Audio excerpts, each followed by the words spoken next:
आज हम मेंसुरेशन करेंगे यानी क्षेत्रमिति।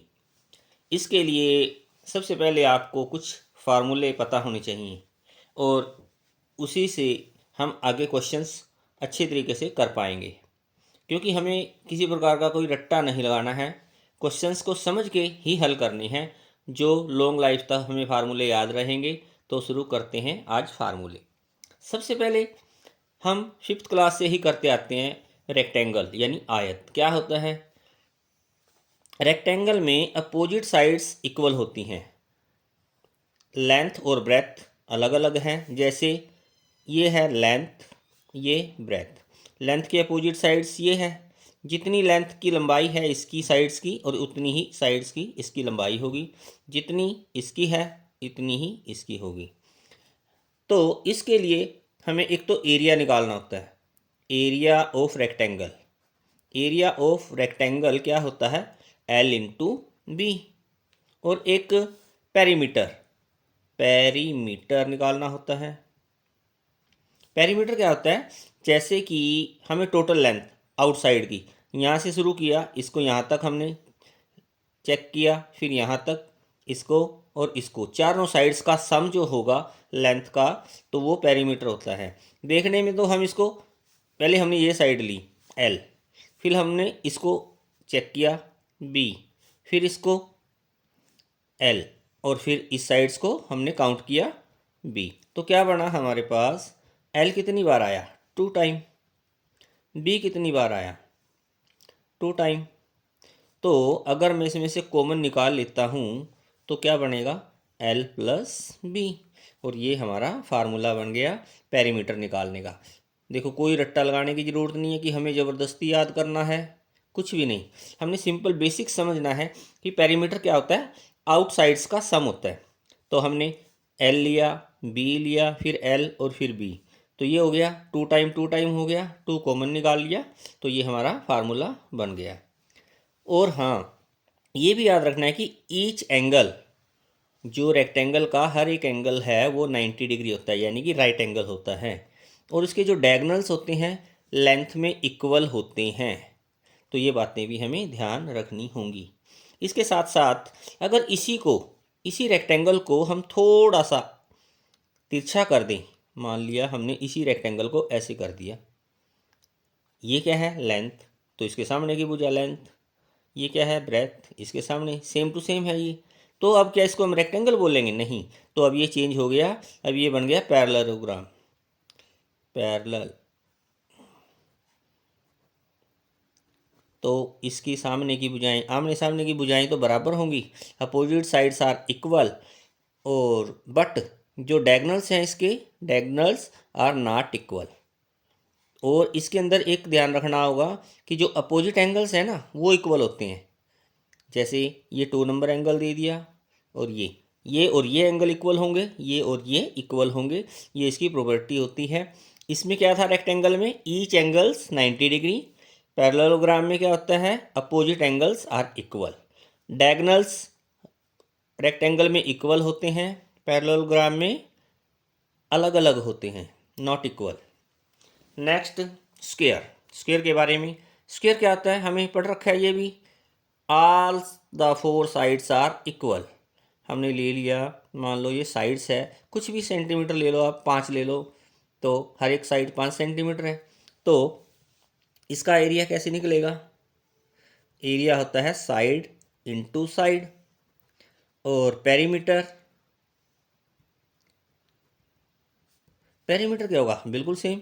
यहाँ से हमने इस साइड को ऐड किया, फिर इस साइड को ऐड किया, फिर इस साइड को, फिर इस साइड को, यानी कि S plus S plus S plus S, क्या हो गया? 4S हो गया, यानी कि 4 इंटू एस। इसको बोलते हैं 4 गुणा भुजा। ये क्या है? Perimeter of square. अगर इसको हम, एक आता है रोम्बस, वो बिल्कुल all the 4 sides are equal, उसकी भी है। मान लो ये है, थोड़ा शेप ठीक कर लेते हैं। ये रोम्बस है, इसकी भी 4 साइड्स इक्वल हैं। ये भी S एस एस एस, इसमें और इसमें क्या डिफरेंस है? स्क्वायर्स के अंदर all the four sides are equal, diagonals are equal, each angle 90 degree, ये इसकी प्रॉपर्टी है। इसके अंदर rhombus all the four sides are equal but diagonals are not equal, इसके दो डायगोनल होते हैं, नॉट इक्वल होंगे। अपोजिट एंगल्स इक्वल होंगे इसके, ना कि each angle. Each angle equal नहीं होंगे, ये एंगल इस एंगल के बराबर होगा और ये सेकंड एंगल जो है इस सेकंड एंगल के बराबर होगा। बट हाँ, इसके अंदर क्या है, इसके अंदर डायगोनल्स इक्वल थे स्क्वायर के अंदर, और रोम्बस के अंदर क्या होगा, each diagonals are bisect each other at right angle. जो रोम्बस के डायगोनल्स हैं वो एक दूसरे को 90 डिग्री यानी राइट एंगल पर काटते हैं, ये इसकी स्पेशलिटी है। तो कई बार एरिया पूछ लेते हैं, area of rhombus, area of rhombus पूछते हैं क्वेश्चंस पेपर में। तो इसका क्या होता है, half into D1 into D2। D1 D2 क्या है, डायगोनल 1 की लेंथ और डायगोनल 2 की लेंथ, इसको हम D1 बोल देते हैं, इसको D2 बोल देते हैं। तो ये फार्मूला हमें याद रखना पड़ेगा। एरिया ऑफ रोम्बस क्या होता है, half into D1 into D2। Next, trapezium. Trapezium क्या होता है, ट्रेपीजियम के अंदर two sides are parallel given होती है हमें। मान लो एक ट्रेपीजियम बनाते हैं, ये टू साइड्स आर पैरेलल और two sides are non parallel. अगर इस साइज का कोई प्लॉट है, कोई डायग्राम है हमारे पास, उसका एरिया निकालना पूछे तो उसके लिए हम क्या करेंगे, तो इसका फार्मूला होता है area of trapezium, area of trapezium is equal to, जो साइड्स पैरेलल साइड्स हैं इसको हम नाम दे देते हैं, एक साइड्स को ए है, ये इसकी लेंथ जो है बी है, और इसके ऊपर परपेंडिकुलर डालते हैं हम, परपेंडिकुलर हाइट, इसको एच बोल देते हैं। तो एरिया ऑफ ट्रेपीजियम याद रखना पड़ेगा, half into B1 into B2, मतलब जो पैरेलल साइड्स हैं उनका जोड़, और इंटू जो परपेंडिकुलर डायगोनल है हाइट, ये इसका फार्मूला याद रखेंगे हम। इसका जो है पेरीमीटर नहीं पूछते पेपर में ज़्यादातर, तो हम यही निकालना है। अगर पेरीमीटर पूछें, अगर आपको किसी भी डायग्राम का पेरीमीटर ना भी पता हो ना, तो सम ऑफ साइड्स कर दिया करो, सम ऑफ साइड्स पेरीमीटर। ट्रायंगल का पूछे, क्वाड्रिलेटरल का पूछे, ट्रेपीजियम का पूछे, अगर बाई चांस कोई आप फार्मूला भूल भी जाते हो तो सम ऑफ साइड्स लिखोगे और उसकी साइड्स का सम कर देंगे। तो उसके लिए हमें ये भी पता होना चाहिए, ये भी पता होना चाहिए, all the four sides given होंगी तभी वो पूछेगा। तो इसमें सिर्फ एक ही पूछेंगे कि एरिया ऑफ ट्रेपीजियम क्या है, half into B1 plus B2 into H. Next, quadrilateral. Quadrilateral मतलब चार भुजाएं जिसकी हैं, फोर साइड्स हैं, लेकिन वो कैसी भी हैं, CRD जैसी भी होंगी, उसका कई बार एरिया पूछ लेते हैं। तो जैसे एक डायग्राम बनाते हैं, ABCD कुछ, मान लो ये डायग्राम बना लिया हमने, एक क्वाड्रिलेटरल है ABCD, एक डायगोनल है इसके अंदर AC इसका डायगोनल है, और इसका एरिया निकालना है। एरिया ऑफ क्वाड्रिलेटरल ABCD कैसे निकलेगा, तो हमें इसके ऊपर परपेंडिकुलर ड्रॉ करना पड़ेगा या पेपर में गिवन होगा। इस परपेंडिकुलर को नाम देते हैं H1, जो एक्सटीरियर पॉइंट है इसके, दूसरे अलग से जो कॉर्नर है इससे हम इसके ऊपर परपेंडिकुलर ड्रा करेंगे, इसको नाम दिया H2। H1 और H2 क्या है, परपेंडिकुलर डिस्टेंस हो गया डायगोनल का।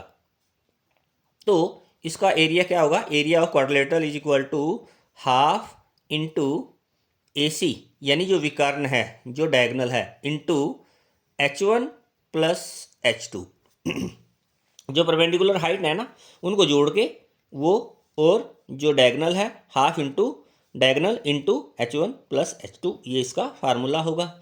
रोम्बस का हमने कर ही लिया ऑलरेडी, रोम्बस का अभी जो किया है, all the four sides are equal,